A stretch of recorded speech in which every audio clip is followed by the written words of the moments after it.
పరిశుద్ధ గ్రంథమైనటువంటి బైబిల్లో నుండి కీర్తనల గ్రంథం 113వ కీర్తన చదువుకుందాం. యెహోవాను స్తుతించుడి, యెహోవా సేవకులారా ఆయనను స్తుతించుడి, యెహోవా నామమును స్తుతించుడి. ఇది మొదలుకుని ఎల్లకాలము యెహోవా నామమును సన్నతింపబడునుగాక. సూర్యోదయము మొదలుకుని సూర్యాస్తమయం వరకు యెహోవా నామము స్తుతినందదగినది. యెహోవా అన్యజనులందరి ఎదుట మహోన్నతుడు. ఆయన మహిమ ఆకాశ విశాలమున వ్యాపించి ఉన్నది.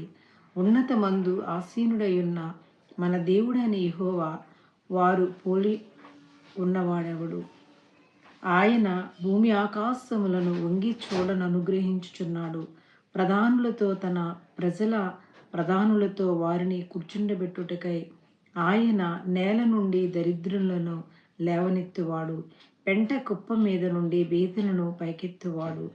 ఆయన సంతు లేని దానిని ఇల్లాలుగాను, కుమారుల సంతోషమగల తల్లిగాను చేయును.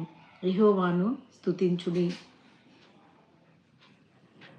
ఈ లేఖనాలను దేవుడు మన వెనుకల్లో దీవించి ఆశీర్వదించునుగాక. ఆమేన్.